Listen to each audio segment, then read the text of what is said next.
हदीस नबवी सल्लल्लाहु अलैहि वसल्लम। तो इस वक्त फुजैल अय्यूबी साहब जो एडवोकेट ऑन रिकॉर्ड हैं सुप्रीम कोर्ट में, जमात, मरकज और मौलाना साद की जानिब से ये पैरवी कर रहे हैं, पूरे मामले को देख रहे हैं। आखिर ये जो कोरोना को तबलीगी जमात से और मरकज से जोड़कर देखा जा रहा है, मौलाना साद की गलती बताई जा रही है, सच्चाई क्या है, इस बात को खुद बयान करेंगे फुजैल अय्यूबी साहब जो एडवोकेट हैं, जो पूरी पैरवी कर रहे हैं, जो इस पूरे मामले को देख रहे हैं। सर, सबसे पहले आपका मैं इस्तकबाल करता हूँ। कैसे हैं आप? जी अल्हम्दुलिल्लाह, आपका बहुत बहुत शुक्रिया। लगातार ये बातें हो रही हैं कि जो कोरोना हिंदुस्तान में फैला इतनी तेजी के साथ, लगातार ये बातें हो रही हैं जो कोरोना हिंदुस्तान में इतनी तेजी के साथ फैला, उसको फैलाने में जो सबसे अहम रोल रहा वो तबलीगी जमात का रहा, और उसको लेकर तमाम तरह की खबरें भी आई मीडिया पर, सोशल मीडिया पर, हुकूमत ने तमाम तरह की कार्रवाई की। अब इन तमाम मसलों के बीच, इन तमाम बातों के बीच अब एक बड़ा सवाल यह है कि इस वक्त मौलाना साद साहब कहाँ हैं, क्योंकि उनकी जानिब से अभी तक भी कोई बयान नहीं आया। लंबे वक्त से, शुरू में उन्होंने बयान दिया था, लेकिन उसके बाद कोई अभी तक बयान नहीं आया। चूंकि आप उनके पूरे मसले को देख रहे हैं, पूरे मामले को देख रहे हैं, तो क्या कहेंगे कि मौलाना साद साहब इस वक्त हैं कहाँ आखिर? देखिए, मौलाना साद साहब बिल्कुल यही मौजूद हैं दिल्ली के अंदर, और अथॉरिटीज को पता है कि वो कहाँ है, किस हाल में है। जी, वो खुद सेल्फ क्वारंटीन अपने आप को किए हुए थे, और यहीं दिल्ली के अंदर, और उसके बावजूद भी जो भी सवालात तहरीरी तौर के ऊपर जो पुलिस ने पूछे उनसे, उसके सब जवाबात वक्तन फवक्तन जैसे मांगे गए वैसे वैसे उनको फराहम किए गए। हाँ, क्योंकि ये बात भी जी, एक बात ये बहुत अजीबो गरीब है कि मौलाना साद साहब गायब है। हाँ। मैं ये एक तो ये बात सोचता भी हूँ, अपने आप से भी पूछता हूँ कि क्या पहले मौलाना साद कभी मीडिया में आते थे, या उनको पहले कभी किसी ने कहीं किसी प्रोग्राम में या कहीं कहीं देखा है, या वो तो हर वक्त अपने जो काम है, जिस जुस्तजू में है, उसमें लगे रहते हैं। बिल्कुल। अब इस वजह से अब वो ये कहना कि अब वो मीडिया के सामने नहीं आ रहे हैं, अरे तो भाई पहले कब वो मीडिया के सामने आते? बात सही है सर आपकी, बिल्कुल बात सही है, लेकिन सवाल ये भी उठता है ना कि पहले कभी इस तरीके से तबलीगी जमात या मरकज या मौलाना साद साहब पर इस तरह के ना इल्जाम लगे, ना कभी कोई ऐसी बात हुई। अब जबकि इस तरह के हालात पैदा हुए, तो सब लोग ये कह रहे हैं, मुस्लिम तबका भी ये कह रहा है कि आखिरकार मौलाना साद साहब क्यों नहीं कुछ बोल रहे? सेल्फ क्वारंटीन में वो थे, अब बाहर आ गए हैं, अब तो कम से कम एक ऑडियो या एक वीडियो बयान जो है वो जारी कर सकते हैं, मीडिया के सामने ना आए, खुद रिकॉर्ड कर लें। तकनीक जो है बहुत ज्यादा है, आपके हाथ में मोबाइल है, स्मार्टफोन है, उसके अंदर रिकॉर्ड करें और भेज दें, उसमें क्या बुराई है? जी जी, बिल्कुल बिल्कुल, आप सही फरमा रहे हैं। असल में अगर हम लोग इसको खुद से अगर एक नजर से देखें, या शायद ये बात लोगों के सामने हम लोग पहुंचा नहीं पाए ठीक से, ये गलती अलबत्ता जरूर होगी हमारी। वरना जिस वक्त एफआईआर हुई उसके बाद प्रेस रिलीज गई जी मरकज की तरफ से पहली बार, तो वो बात कहना कि वो उससे नहीं, तो भाई उसको एडजस्ट किया गया। प्रेस रिलीज गई, एक बहुत तफसीली स्टेप बाय स्टेप उसने सब बताया कि हमने क्या क्या इकदाम लिए, कैसे कैसे कोऑपरेट किया। उसके बाद फिर उसके 3 दिन के बाद एक फिर 3 पेज की प्रेस रिलीज फर्दर गई, जिसमें हजरत ने ये बात कही कि जितने भी लोग तबलीगी जमात से जुड़े हुए हैं, क्योंकि ये बात आ रही थी कि वो कोऑपरेट नहीं कर रहे, और उसमें बहुत इसरार किया इस बात का, और हजरत ने इसकी वजाहत की कि भाई बेहद कोऑपरेट कीजिए। जो हमारी अथॉरिटीज हैं, जो मेडिकल टीम्स हैं जो काम कर रही हैं, खुद सामने जा करके उनको बताइए, मिलिए, और अपनी ट्रैवल हिस्ट्रीज उनको डिस्क्लोज कीजिए। फिर वो जिस हाल में आपको जिस तरह से जैसा चाहे वैसा उनके साथ आप पूरा ताउन फरमाएं। ये बात कही गई, ये दोनों लिखित है जो रिकॉर्ड पे हैं, और उसको मीडिया ने भी कुछ हल्कों में दिखाया। तीसरा, उन्होंने फिर खुद से ऑडियो रिकॉर्ड किया है। ऑडियो ये गया, और उसमें तमाम वो 2 मिनट 2.5 मिनट का ऑडियो है, वो भी आप सुना सकते हैं, मैं आपके शेयर कर सकता हूँ। तो शायद गलती इस बात की जरूर हो सकती है हमारी कि हम इसको उतनी दूर तक हर एक तक पहुंचा नहीं पाए, लेकिन ये कहना कि हम सामने नहीं आए, हमने अपनी बात नहीं रखी, ये बात मुनासिब नहीं है। क्योंकि ये सवाल बिल्कुल सही है आपकी बात, लेकिन सवाल ये सर इसलिए उठ रहा है क्योंकि जो तबलीगी जमात से जुड़े हुए लोग हैं, अभी भी बहुत सारे ऐसे लोग हैं, हुकूमतों के ऐलान के बाद, हुकूमतों की अपील के बाद, इंतजामिया, पुलिस प्रशासन की लगातार अपील के बाद भी बहुत सारे लोग सामने नहीं आ रहे हैं, अपना जो उनको कोरोना से रिलेटेड टेस्ट कराना चाहिए वो नहीं करा रहे हैं, जो टेस्ट वगैरह होने चाहिए वो नहीं करा रहे हैं। और कहीं ना कहीं ऐसा माना जा रहा है कि अगर मौलाना साद सामने आकर के खुद अपील कर देते तमाम जमातियों से, कहते कि भाई आप आइए, मैं खुद सेल्फ क्वारंटीन में रहा हूं, आप भी जो है वो सेल्फ क्वारंटीन में रहें या हुकूमतों को इत्तला दें, तो ये कंफ्यूजन कहीं ना कहीं पैदा हुआ, ये गलती तो हुई है सर। एक इसमें दो बातें मैं जी कर दूं। जी पहली तो ये कि ये जो जो दो प्रेस रिलीज गई, फिर उसके बाद फिर एक ऑडियो गया, उसके बाद फिर एक तीनों जबानों में, अंग्रेजी, हिंदी, उर्दू में हजरत का एक खत, एक सफ़े का, वो सबको गया, और उसमें फिर इस बात का इसरार और वजाहत की गई कि भाई इसमें कोऑपरेट करे। एक दूसरी बात ये, तो यानी कि ये बात तो हुई कि उन्होंने फिर एक खुद से जाती खत लिखा अपने सब साथियों को जी। दूसरी बात एक ये और है जो हम लोग मिस कर जाते हैं, कि वो ये कि जब मीडिया किसी चीज को कहता है तो एक हम ये समझते हैं कि हाँ ये सच होगा, जब तक कि कोई ये साबित करे कि नहीं ये सच नहीं है जी। तो उसमें बहुत बड़ा एक तबका कुछ ऐसा मीडिया का हुआ जिसने उस बातों को गलत चलाया, जिसमें कहा गया कि उन्होंने थूका और वो बर्तन चाटे और वो फलों को चाटने, वो सब पुरानी वीडियो सामने आई, वो सब वो आई, और वो फेक भी साबित हो गई कि वो सब गलत थी। अच्छा, वो जिन लोगों ने देखा उनको ये इनके इम्प्रेशन हुआ कि शायद ऐसा हुआ, लेकिन उन लोगों ने शायद ये नहीं देखा कि बाद में अथॉरिटीज ने खुद ही उस बातों का खंडन किया। बिल्कुल सही। तो अब वो यानी कि जब ये सवाल उठा और फिर इसका जब असल जवाब आया तो दोनों में शायद मिसमैच हो गया कि हाँ। आदमी ने एक सवाल तो बिल्कुल, लेकिन जवाब शायद ना। बिल्कुल एक सवाल यहाँ पर ये बनता है असल में, और सब लोगों के जहन में ये बात है, वो बार बार ये कह रहे हैं, हमारे भी बहुत सारे लोगों से बात होती है, वो यही कहते हैं कि भाई अगर सब कुछ ठीक है, बेकसूर है, कोई गलती नहीं की, तो मौलाना साद साहब को सामने आ जाना चाहिए। आपने उसके ऊपर अपनी बात रखी और उसका जवाब दिया आपने कि भाई वो वजूहात हैं जिसकी वजह से वो पहले बयान उन्होंने जारी कर दिए लेकिन अब वो नहीं आ रहे हैं। पता नहीं आप लोग जो है उनको सलाह दे रहे हैं कि नहीं दे रहे हैं, मशवरे उनको दे रहे हैं कि नहीं दे रहे हैं कि सामने आना चाहिए। लेकिन लोग ये भी समझना चाहते हैं इस बीच की असल में शुरुआती दिन थे उनमें हुआ क्या मरकजी हुकूमत की तरफ से, क्या सूबाई हुकूमत की तरफ से इनको नोटिस नहीं भेजे गए थे स्टार्टिंग में, या मतलब एडवाइजरी जारी नहीं की गई थी कि भाई कितने लोग इकट्ठा होने हैं, और क्या मरकज को ये मालूम नहीं था कि 22 मार्च को पूरे हिंदुस्तान में जो है वो जनता कर्फ्यू था, और 22 मार्च की रात को ही ऐलान कर दिया था दिल्ली हुकूमत ने कि 23 की मॉर्निंग से जो है वो लॉकडाउन दिल्ली में हो जाएगा। तो क्या उस पूरे माहौल को समझने में गलती हुई मरकज के लोगों से, या वो कागज आप तक नहीं पहुंचा, मरकज तक नहीं पहुंचा, मतलब ये पूरा मामला है क्या, असल में इसको समझना चाहते हैं। जी जी जी, देखिए 24 तारीख की शाम से नेशनल लॉकडाउन हुआ है जी। 25 तारीख का खत जो SHO हजरत निजामुद्दीन को लिखा गया है वो रिकॉर्ड पे है, रिसीव्ड है। बिल्कुल, वो तो वीडियोस भी आई हैं उसकी जी। और वो 25 तारीख का खत अगर आप इजाजत दें तो 2-3 पैराग्राफ का मैं पढ़ के सुना सकता हूँ। उसमें ये लिखा गया है कि this is to inform you that we are trying our best to comply your directions to shut down the markaz. On 23rd, we have already vacated more than 1,500 people. We still have more than 1,000 people at different states in the markaz. As per your direction, we contacted respected SDM for vehicle pass so that we can send the remaining people to the respective place. SDM office is given time for meeting at 11 on 25th. You are therefore requested to kindly approach the SDM for early action. We are ready to comply all your directions. We are thankful for your cooperation in the past and ready to work under your guidance and instructions. ये 25 तारीख को हम खत दे रहे हैं जी। Sir मैं बस यहाँ मैं आपको रोकूंगा, बस ठीक है आपकी बात। क्या 25 तारीख बहुत देर नहीं हो गई थी? आपको नहीं लगता कि ये मतलब जो है 18 मार्च को, 19 मार्च को, 20, 21, 22 तक कदम उठा लेना चाहिए था? देखिए, जब आप नेशनल लॉकडाउन जिस वक्त से कर रहे हैं जी, दिल्ली में हो गया था ना सर जी, उसमें जो जनता कर्फ्यू था वो 22 का था जी।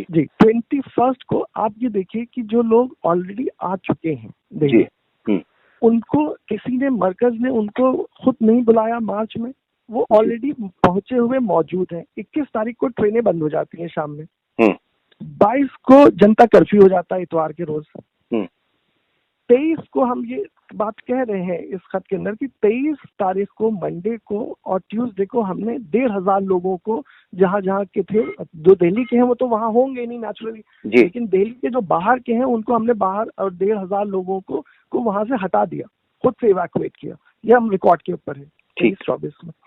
25 तारीख को ये खत हम उनको पेश कर रहे हैं कि जो बाकी लोग रह गए हैं उनके लिए हमने 17 गाड़ियां अरेंज की है, उनके ड्राइवर के डीएल नंबर, उनके नाम और गाड़ियों के रजिस्ट्रेशन नंबर आपको पेश कर रहे हैं। आप अगर खुद से इनको ना शिफ्ट कर सके तो आप हमें इन 17 गाड़ियों को परमिशन दे दीजिए, हम इनको शिफ्ट कर देंगे।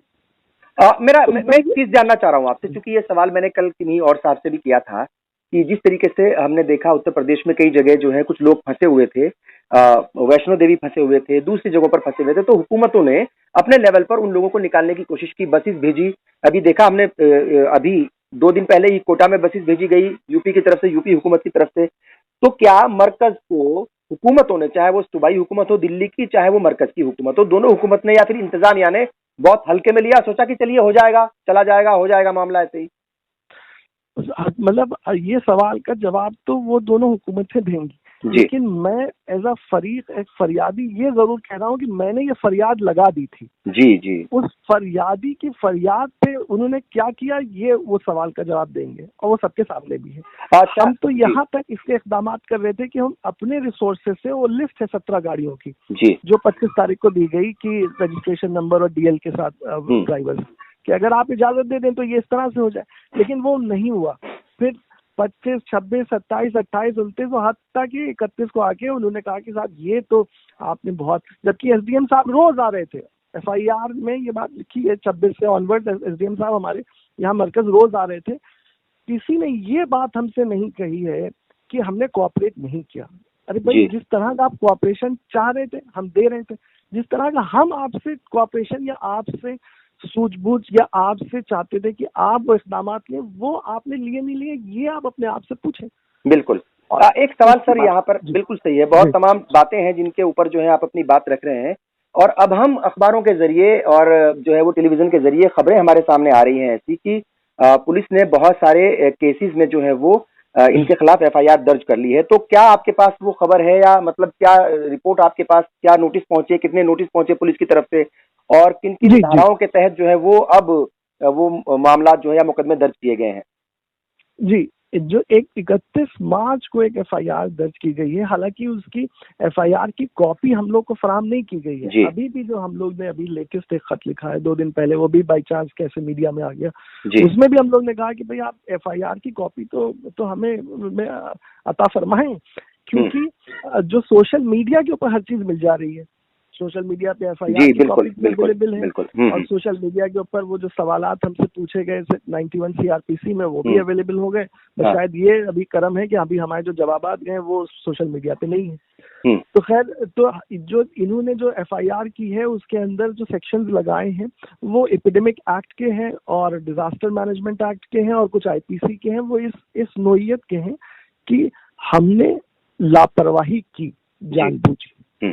अब बुनियादी बात यह है कि क्या ये जानबूझ के और लापरवाही हो सकती है, क्योंकि जिस चीज का अंदाजा, जिस चीज का मैग्नीट्यूड और जिस चीज का इम्प्लीकेशंस उस वक्त तक हुकूमतों, सरकारों को और बड़े बड़े इदारों को नहीं पता था जो इल्मी और मेडिकल साइंस से मुताल्लिक हैं, तो उसके सिलसिले से हमें उतना ही पता होगा जितना एक आम आदमी को पता होगा। बिल्कुल। तो जब एक्सपर्ट बॉडीज को उसका अंदाजा नहीं था कि क्या परवाह करनी है, क्या केयर करनी है, क्या इक़दाम उठाने हैं, जी, वो जब तो आप उस वक्त मेरे ऊपर लापरवाही का इल्जाम कैसे लगेगा? खैर ये बात कोर्ट की है और डिबेट होगी उसकी, जाहिर है। ईडी की तरफ से भी नोटिस मिले हैं, सुनने में आ रहा है, और मनी लॉन्ड्रिंग के जो है वो केस दर्ज हो चुके हैं मरकज के खिलाफ, मौलाना साहब के खिलाफ।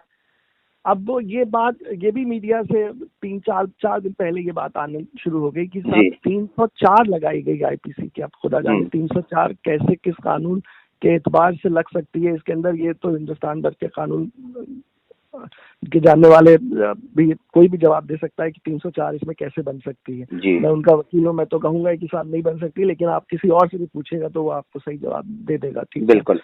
फिर मनी लॉन्ड्रिंग का आप सवाल आता है, मनी लॉन्ड्रिंग का भी, अच्छा ये बात भी मीडिया के जरिए से आई जी। कि वो 304 है। फिर मीडिया के जरिए से तो आपके साथ डायरेक्ट कम्युनिकेशन नहीं है, मतलब मरकज के साथ अभी भी एजेंसीज का? नहीं, मरकज के साथ जो भी जो कम्युनिकेशन है वो उस केस के सिलसिले से है जो रजिस्टर्ड है, जिसमें नोटिस आई 2 जिसका जवाब दिया गया, और उसके बाद फिर उन्होंने कुछ जो जहाँ गए वो सब पता था किया, वो सब बातें हुई।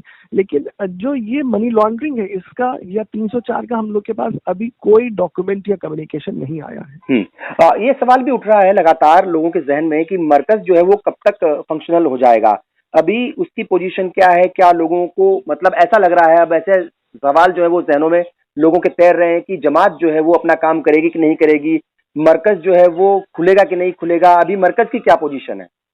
मरकज तो देखिए उन्होंने ये तो बात है कि उसको सब लोगों को ले जाके अलग अलग जगह क्वारंटीन किया और सब शिफ्ट करने के बाद उसमें नमाज वहाँ के ऊपर 5 वक्त की हो रही है, और उसमें जो 4-5 साथी हैं वो जाते हैं, वो खुला हुआ है, जाते हैं नमाज पढ़ते हैं, वो आ जाते हैं।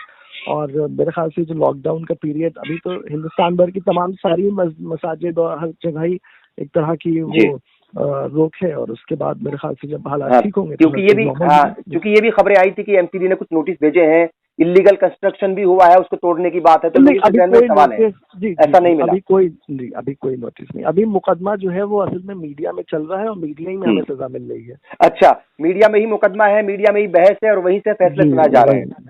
अच्छा, मीडिया को लेकर के एक बड़ी अहम बात ये हुई थी कि सुप्रीम कोर्ट में जमीयत गई थी, जमीयत उलेमाए हिंद, और उनके वकील हालांकि दूसरे हैं, लेकिन फर्जी खबरें जो फैलाई गई हैं तबलीग के बारे में या मरकज के बारे में या मौलाना साद के बारे में, तो उस याचिका जो भी थी उनकी, या जो मुकदमा उन्होंने दर्ज किया है, जो गुहार लगाई है सुप्रीम कोर्ट में, उसकी क्या पोजीशन है, कुछ आइडिया उसके बारे में, उसका क्या असर हो सकता है? बहुत उन्होंने मौलाना आशिफ नदवी साहब की तरफ से ये एक बहुत बड़ा कदम उठाया गया, और उसको जो पूरे मुल्क में कहा जाए कि एक तरह के जो सेंटिमेंट्स थे सब लोगों के, जो कानून पसंद लोग हैं, उन सब का ये एक सेंटिमेंट था कि ये एक चीज गलत, मतलब एक वबा जो है जो पूरे दुनिया में है वो है ही है, और उसके अलावा एक और वबा यहाँ हमारे मुल्क में एक अलग भी है, तो वो उसके खिलाफ सुप्रीम कोर्ट गए, और सुप्रीम कोर्ट ने उसके ऊपर गौर कर रही है, और उसने कुछ और उस फरीक बनाने के लिए कहा, कुछ और चीजें, लेकिन वो तर्जुमा तो ऑफ कोर्स है पूरे मुल्क के सबके सेंटिमेंट्स का, कि भाई ये जो एक तरह का वेव है, ये तो इस वक्त जो हालात हैं ये तो एक अनफॉर्चुनेट सिचुएशन है।